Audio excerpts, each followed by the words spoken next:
The Why Me Project, an exclusive presentation of Faith Strong Today. I only have a few best friends in the whole entire world. Mm-hmm. It's Hollie, true. you being one of them. Yeah. Another one is a gentleman by the name of Leland Klassen. And I haven't talked to him in forever. Yeah. Again, he's busy. He's like now cool. Like this he's is like not risen. couch time. Yeah. And we're like here still. Yeah. It's not couch time, but I need this for a minute. I sent him a message. I said, "Hey, best friend, I haven't talked to you in forever. You know, COVID happened 13 years ago. Yeah. What's going on?" And do you know what his response was? No. Talk to my friend Amberly because she's amazing. Aww. It wasn't a, "Hey, how are you? What's going on? How's the family?" Yeah, nothing. Straight to business. Which I can't thank him enough for. Like, I'm so thankful for him, and I so appreciate the fact that I haven't even paid him to be my PR analyst, but here we are. So I'm so excited that he connected us for sure. Amberly, Neese, how are you? I'm well. I'm so excited to spend the morning with y'all. This is great. Yeah. Well, we're excited too, because we've got a lot to dive into. Reading the bio, I'm like, I don't feel so smart anymore. That is 100% not true. 100% not true. When you say things like you're a professor, and I wore a Captain America Avengers thinking professor, what do you profess? Well, I profess, first of all, Captain America is my favorite. So I'm just going to let's just take a moment of silence for that character. I love him. I am a professor at 2 universities where I teach essentially English composition and communications, which I super love. I feel so thankful, but it also gives me some freedom to do traveling, to speak, and to do comedy, which is epic indeed. Yeah, you really are a woman of many hats, and you apparently this is why Leland said it. He goes, "Just talk to her; she's incredible." I'm like, "Well, that doesn't tell me how you are, but I guess we're gonna find out all about." He's great. He's great. He and I do. I'm blessed to say that we tour with Marriage Date Night, which is a national tour in the United States, encouraging couples in churches across the nation, which is such a gift. And he is hilarious. Like, he's funny, but he's also delightfully deep. And he and his wife, Carrie, are just, they are rock stars indeed. We've said too many nice things about him in one episode.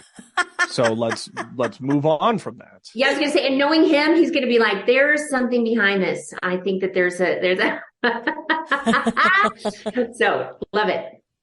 Was comedy like where, if you were to look back at young you to where you are now, I mean, with you wearing so many hats, did you think that, I'm going to be a teacher, or I'm going to be a writer, or I'm going to be a comedian? Like, did you think that you were going to have, as Hollie and I always call it, the Swiss Army knife of life? Yeah. There you go. So the truth is, I'm Italian and I'm Texan.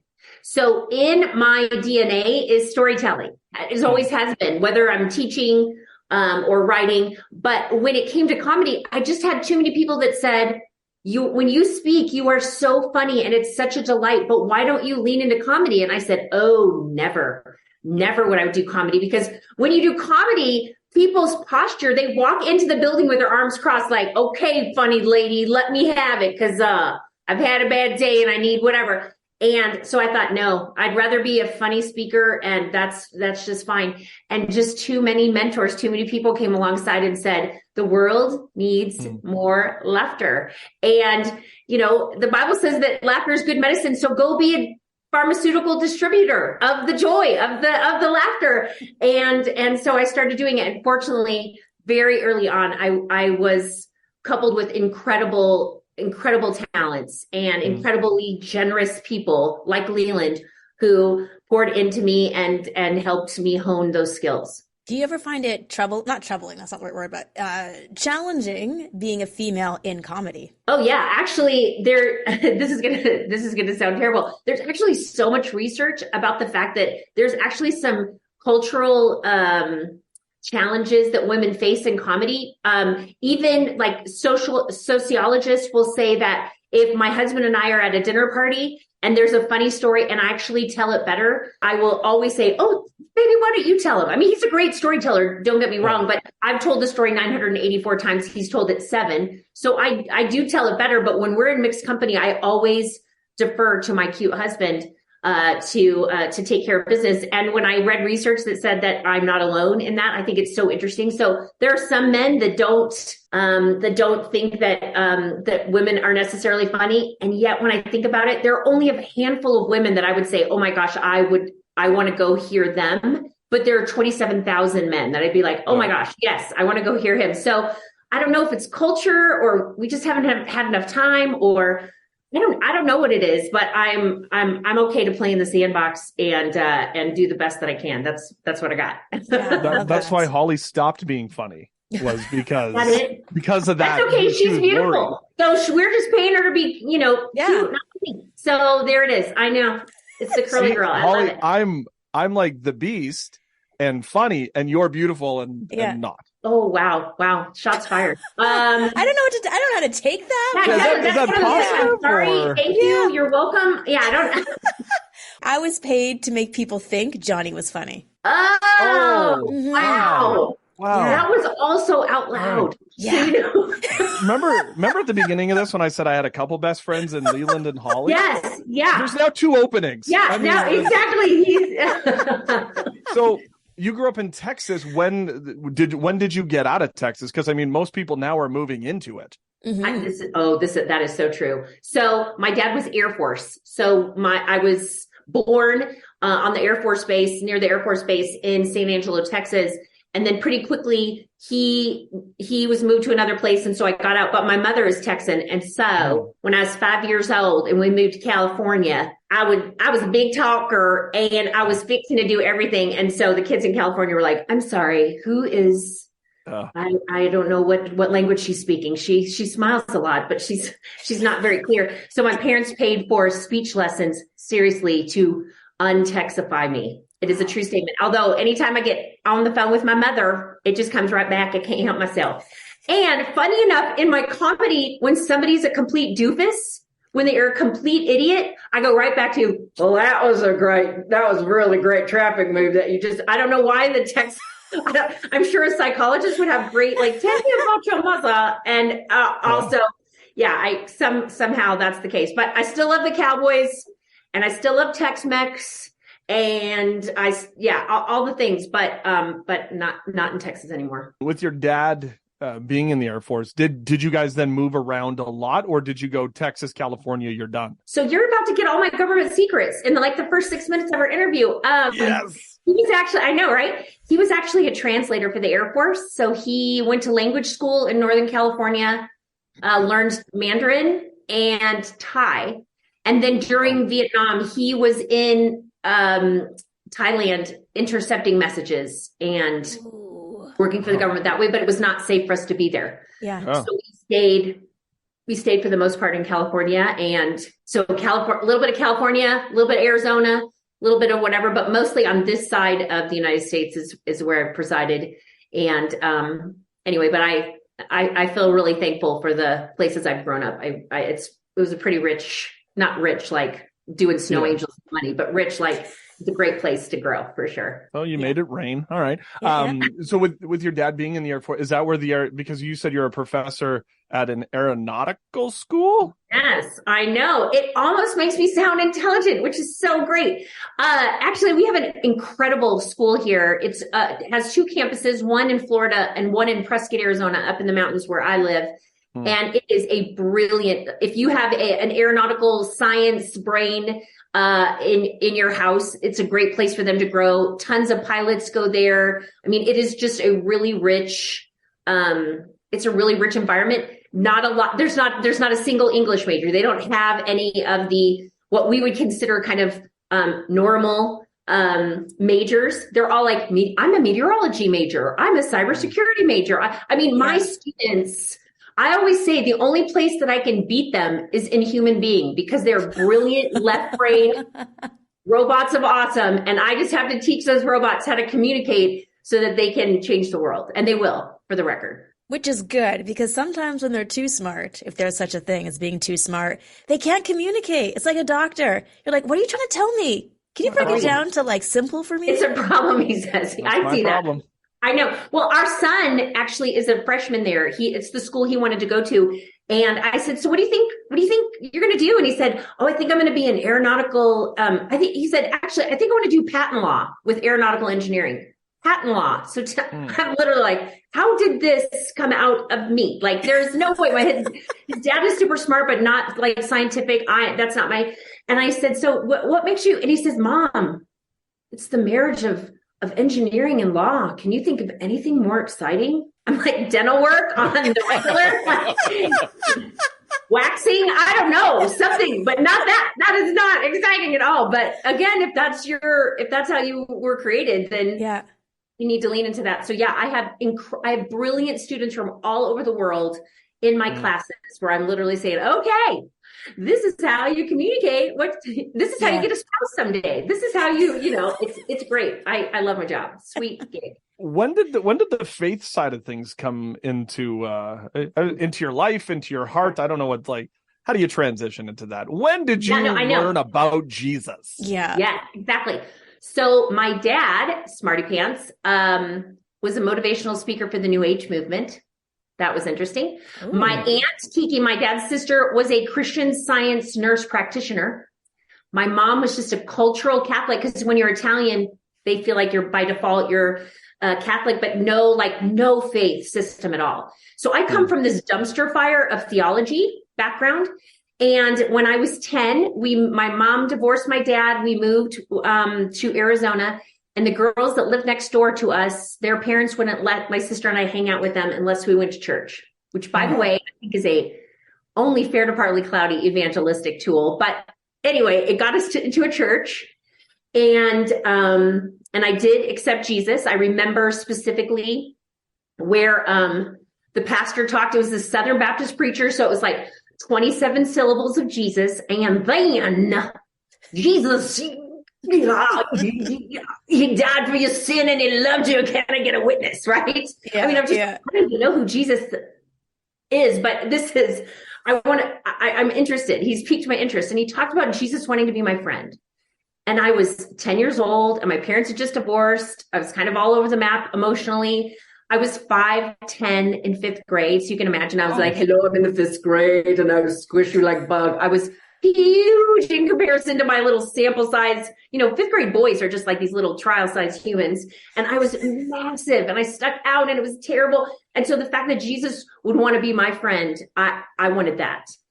Yeah. But the truth is I didn't really have any, I had no mentors. I had no faith giants that I could follow and no Sherpas of the faith, as it were. And so I don't know. It's not that I never ditched it. I was kind of sat in a place in the back of my head, but I wasn't practicing, and I didn't really get to see anybody's faith, a real faith, really living out what they believe.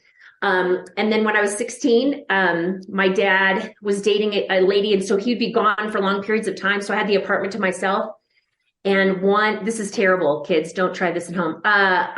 I remember one weekend that I thought, all the popular kids at my school, and I wanted to be popular, all the popular kids at my school drink beer. So that's what I'm going to do. I'm going to throw a keg party at my house. And that's what I did. I threw a keg party at my house. It was like $5 to get in. You couldn't leave once you got there. I don't know why I felt like that was, that's, it's okay to break the law and drink when you shouldn't. But it's not okay to leave and drive. So everybody was kind of crashed out of my house. It was like 2 a.m. And I remember picking up red Solo cups and looking around and thinking, there is nobody here that knows me any more than they did when they showed up. Nobody cares about me. Nobody wanted to be my friend. And so no youth pastor was there. There was no hymn that was playing Just As I Am. And yet in the middle of my living room at 16 years old, I looked up at the ceiling of the apartment and said, okay, you said you wanted to be my friend. Well, I'm going to call your bluff. If you're serious, then I'm serious. And I'm tired of this, and I'm tired of me. And I went to Bible college. I got a master's degree from a Bible college. I mean, I love Jesus, and he has been so incredibly true to his promise to not only be my friend, but to be my sustenance, to be he is literally my everything. And I'm so thankful. And I can't see a red Solo cup without thinking just how incredibly blessed I am. That he heard my prayer and answered it so beautifully. Yes, because 16 seems to be that pivotal age where you're seeking, you're asking questions about life, and it's amazing that you had that moment. Like God reached out and said, I want you, kiddo. Let's do this. Yeah, absolutely. And I know the Red Solo Cup sounds like a bad country song, and I'm okay with that. It's okay. Think about the analogy of that, though, is that the Lord was saying, I don't want you to go at this solo. Oh my gosh. That was so cheesy. I love it. I think that's great. Thank you so much. I may steal that in Jesus' name for a future gig. That's all I'm going to say. 10% royalties. Yeah, I don't even need royalties. I just need name mentions. Yeah, absolutely. When I win the Nobel Prize for awesome, I'll just look right in the camera. Johnny. Solo. Yeah. So low. Where do you go from there then? So was it, I want to be a professor then? Because you said like kind of the comedy thing kind of came to you when people like, you're funny, do funny. Yeah. So like, what was next then? 16, you make this transition, this change, you're no longer solo. I had to use it. Right, I'm no longer solo. Yes, thank you so much. My cup overflows. Yeah, all the things. So I decided that I wanted to go to college. In Arizona, if you graduate in the top 3% of your class, you can go to any of the state schools for free. So I was eligible for that, but I wanted to go to Grand Canyon University, which was this cute little Southern Baptist college close to me. And my parents said, we will pay for college, but not if you go to a private school. So I showed them and I got student loans. What up? Nice. And exactly, pew, and started attending. And it was the first time, I was staying in a dorm room with girls who were like living their faith all the time. It wasn't just a Sunday, like check the box. I've done my quiet time today or whatever. It was not a task list. It was literally, I'm watching it 24/7.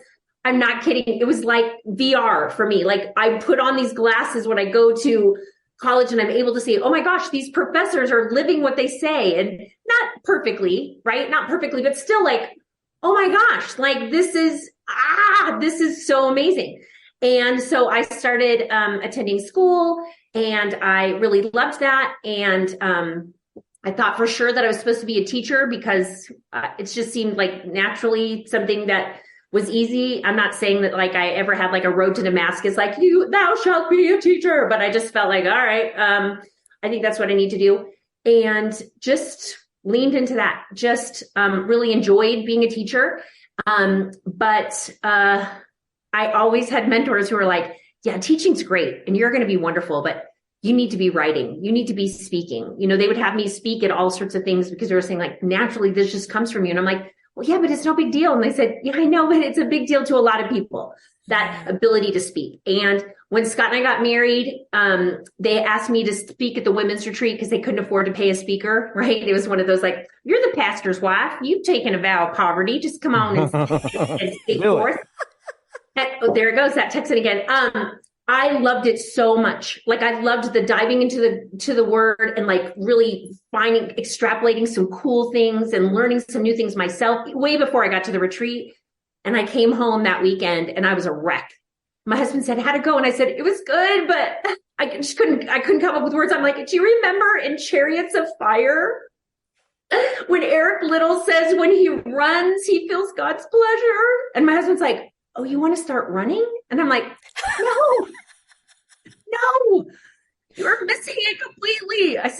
I literally told him for the first time in my life, I felt like I was in the right place in the universe. Mm-hmm. God had prepared me for such a time as this. And all my garbage from the past and all the messes that I'd made and all the whatever culminated to something that God could use, which is it's like that scene in Apollo 13, where they take all the bits and pieces to try to make the part of the machine that they need, right? You can tell, again, aeronautical engineering professor, I'm like, the stuff and the things and the putting together, but they made something. And God did that with me. He took my stories and my mess, and he was able to fashion it into something that was usable and drew people to him. And so I didn't even know how to do that. I didn't know anybody who was really doing that full time, and y'all are way younger than I am, but 30 years ago, it was like there were like 5 women that I remember seeing do their thing, but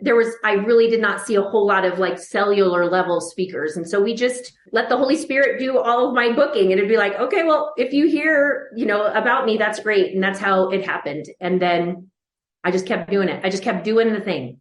Yeah. And then the comedy just was always a part of it because I love to laugh and I love I think so many Christians miss out on the joy of Jesus. It's like, Nehemiah says, the joy of the Lord is my strength. And I'm like, you need to tell some of these churches that the joy of the Lord is their strength, not their Facebook posts or their righteous indignation is their strength, that it's the joy of the Lord that's their strength. And so that's always been the thing. So just doing that as often as the Lord allows me to do it. When he opens the door, I do my best to be faithful to walk through it and bring joy when I come. Amazing. Living in your purpose. That's like such an exciting thing to hear. It gives me goosebumps. Thank you. That you wanted me to run, didn't you? I'm just kidding. Yeah, right. Except for, isn't that a verse that says only the wicked run when nothing is chasing them? Thank you. Who wants to be wicked? Not me. No. Not me. I will just saunter. Thank you very much. Listen, I got a body that proves that I don't run. Oh my word. Okay. So, you're talking about like the Southern Baptist Church is right. And you're also now a comedian or a comedian. It just seems, and I love this like perspective of faith and like women in faith. It just seems like there's some gender hurdles that you had to overcome in different ways. So I'm kind of curious about that because we hear about the Southern Baptist Church and how they don't really necessarily in some areas appreciate women speaking on stages.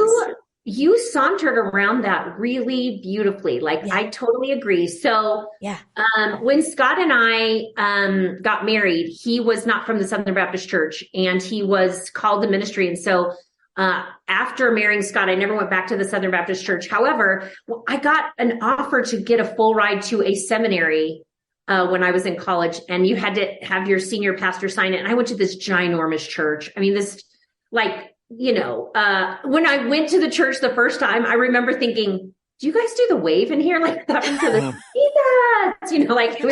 it was crazy big. It was Baptist. So exactly. So I make an appointment with my pastor, the guy who baptized me. And I said, Pastor Jackson, I'm so excited. I have been offered this scholarship, full ride scholarship for my master's degree at seminary. And he said, I cannot in good conscience sign it. I cannot. Wow.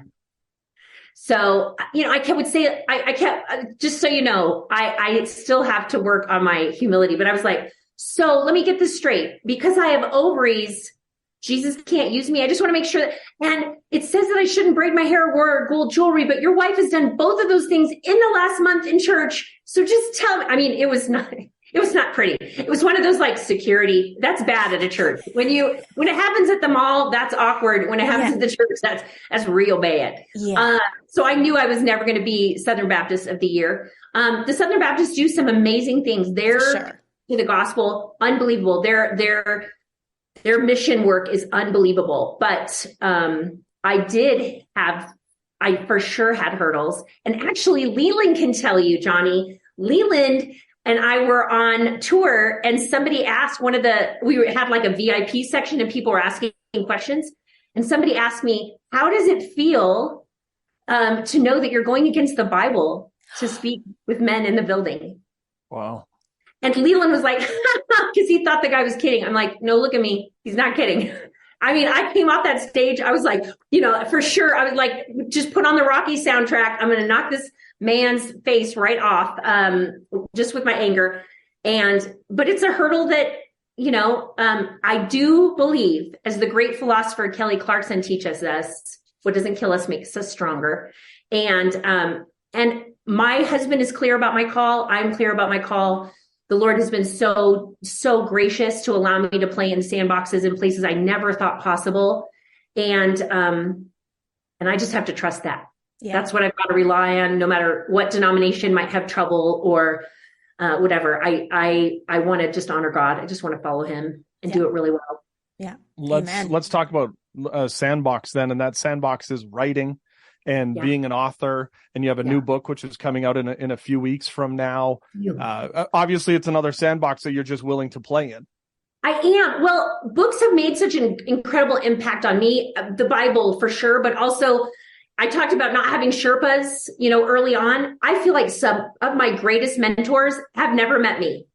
They were people who were faithful to God's call to write a book in a specific season, and my utmost for his highest, spoke to me. And Oswald Chambers doesn't know me, never knew me. And yet for me, that was such a shaping thing. And so even in my master's degree, one of my professors is like, you have got to write. This is a thing. She said, because you're such an incredible communicator, but you are limited to, and of course, this was before we were recording and putting everything on YouTube, but she was saying, you're limited to your platform time as far as impact goes. The Holy Spirit can only, and whatever they're chewing on after that. But she said, if you write a book, it has the potential to reseed, to just continue to encourage and continue to pour into people. You really need to write. And I was just like, no, I don't think so. And then I got to a place and I'm like, I don't have time. Mama ain't got time to sit down and write. And my friend, Melissa Spolstra, who is an incredible Bible study writer, she said, I'm going to pray that the Lord will give you butt in seat time. That's what she called it, meaning my behind can sit in a chair and I can write. And I would say go ahead, you pray. It's not going to happen. I'm too busy. No. And then COVID, I wrote 2 Bible studies and a devotional during COVID. It was just a really fruitful time. One was about getting along with others when we were social distancing and all the things.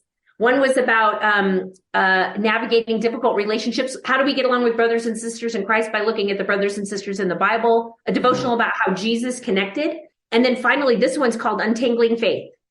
This is a 6-week Bible study, but it really is a deep dive into the questions that Jesus asked in the New Testament. I think most of us feel like for sure Jesus is the answer, and he is, but I think it's so interesting that he chose not to give blatant answers when he was asked a question. When he was asked a question 300 times in the New Testament, he asked a question back in response instead of just providing the answer. So I did this deep dive. I have so many friends who are jumping ship as far as the church goes. As far as their faith goes, they're either driving the struggle bus, they're on the struggle bus, they're running people over with the struggle bus, whatever. It's so prevalent. And so I thought there's got to be, I've got to dive into God's word and find some kind of hope that I can, not that I can, give, but just that I can point them to. And I really found it in the questions of Jesus. So from what I hear you say, COVID happened because of Melissa. Yeah, pretty much. All right. I got that too. Not a bat in China, but a skinny woman in Ohio. When going into this, and I mean, in some ways, maybe not even knowing what you were going to write about, what was something, because when I read it, I'm going to learn something from it. What is one thing that you learned from it that you didn't even know? That's a good one. Well, I'm only given one good question, and that was it. That was it. I think a scripture a question that Jesus asked that we're all super familiar with is, who do you say that I am? When he asked Peter, Peter says, well, so-and-so says this, and these people say this. And he says, well, who do you say that I am?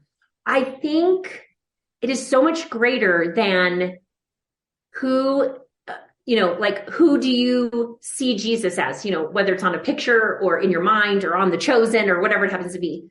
But when things are really difficult, when I lose my job because of COVID, and Jesus says, well, who do you say that I am? It's more than just your Jesus.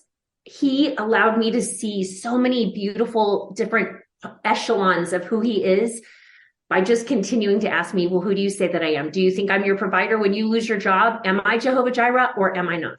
Yeah. When you lose friends over certain things, when things get difficult. I had a cousin who literally drank herself to death, not even 45. Wow. Beautiful life, beautiful family, drank herself to death. And I think, why, God? And he says, well, who do you say that I am? Yeah. Have I proven myself faithful? Have I been your God? Have I come alongside you? Have I been close to you when you were brokenhearted? Have I provided for you when you didn't think it was possible? And the answer is yes. Well, then who do you say that I am? Well, you're enough. That's who you are. And so that process, that question, it sounds like so superficial. For me, it was so profound.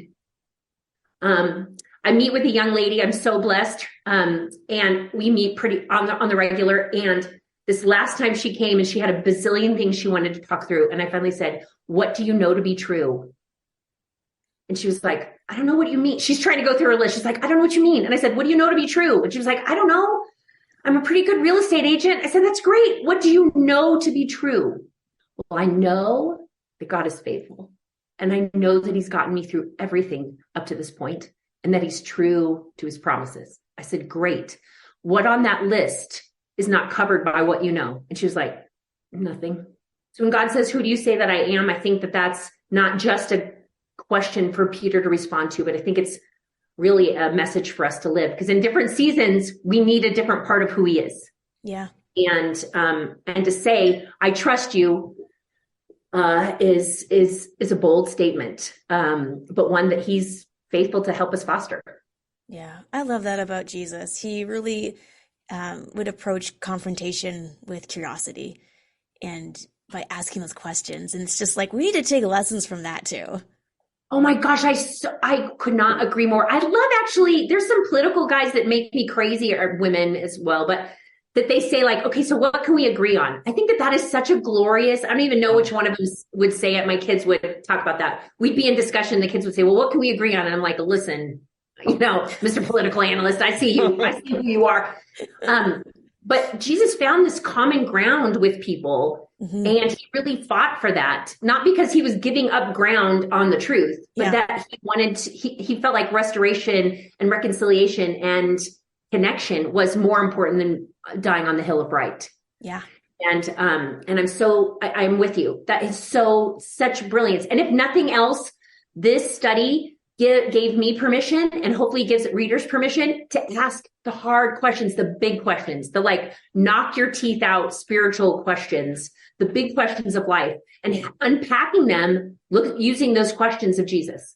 Mm-hmm. Absolutely. And on the topic of questions, that's our podcast, Why Me? I love that. So let's dive into that question about your own life. Has there been a moment where you have asked God, why me? There's not a podcast long enough for this. Honestly, there's been a couple. We got all the time in the world. Yeah, exactly. When I was in my early 20s, my dad was 51 when he died of skin cancer. So he got cancer through his skin, but then it got into his body, and so it just ravaged him. And I remember, fairly new in my faith, right, going to Bible college, checking all the boxes, learning all the Old Testament Bible names, remembering saying, your word promises that the prayer of a righteous man is powerful and effective. And I would say it all the time. I want my dad to be healed. 51. By the way, when he died, I'll be honest, I was literally like, well, he's 51. He's lived a full life. And now that I'm 53, I'm like, I am just figuring me out. I just get in my groove. Like, I can't even imagine. But I remember, seriously, a lot of why me, a lot of, man, I'm just learning to trust you. And I feel a little bit like the rug is getting pulled out from under me.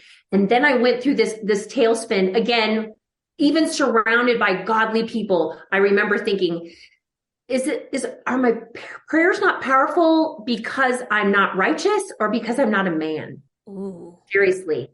I did a very, like, it got deep, it got dark there for a good minute, just on top of on top of the grief, and on top of watching my dad here's the deal. Again, he was a motivational speaker for the New Age movement. I can't tell you more than the cancer, the realization that he'd built his life on something that was wrong was crushing for my dad. It was and as his daughter, it was crushing to watch that literally everything he'd purported to be true and proclaimed to be true was a big, fat, juicy disappointment at the end. And that was as devastating to his body, I believe, and his spirit than any cancer could have been.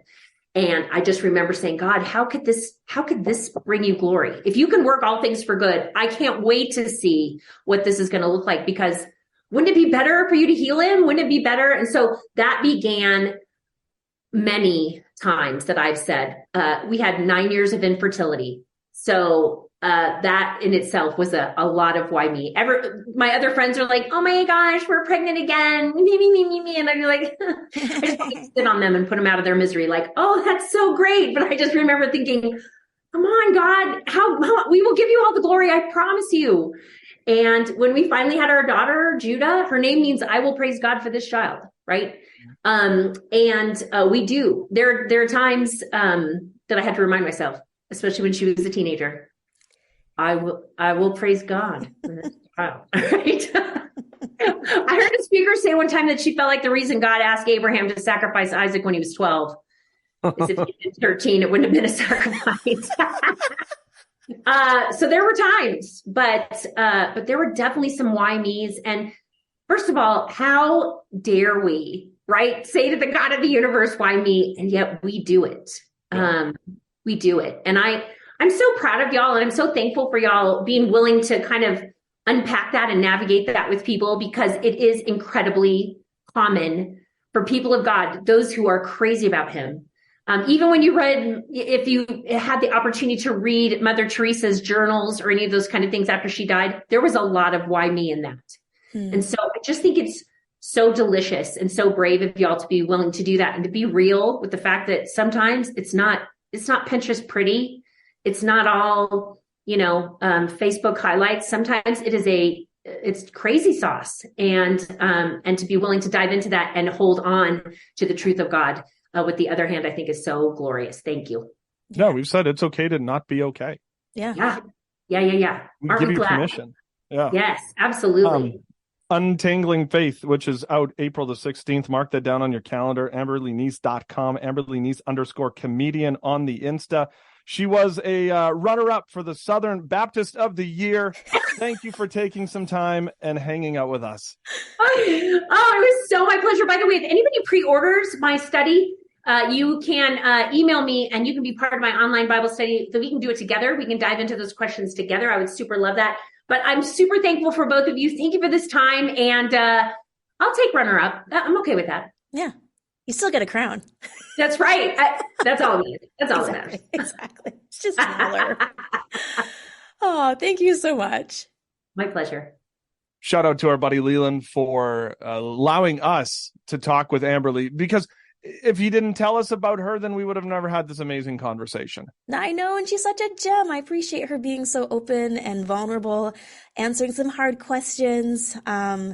Much love in our hearts for Baptists, just FYI. But we do know that within the denominations, there are differences in how we approach our faith and ministry. And so I just appreciate her sharing her full story. And I mean, we've talked about it so much about the deconstruction. Yeah. But I love the fact that she's calling it untangling faith. Yeah. Because there's so many different webs and facets of it that sometimes we don't even need the deconstruction. We just got to figure out where are we and what's going on. Yeah, exactly. It's like a plate of spaghetti that you're trying to sort out. And we're the meatballs. I guess. I think we're the cheese. You're the cheese. I'm the meatball. Okay. That's got real weird real quick. All right. Well, let's do this then. Thank you for watching. Thank you for listening. Thank you for tuning in. Mm-hmm. All the socials in which you download on, you rate, you review. We love you for doing that for us. Yeah, we appreciate you being along with us for the ride. Hope you have an incredible week, some good takeaways. And also, we will post the Why Me moment on our YouTube channel. So make sure you subscribe so you don't miss it. Hit the ding-a-ling button and check out places like Edify and faithstrongtoday.com.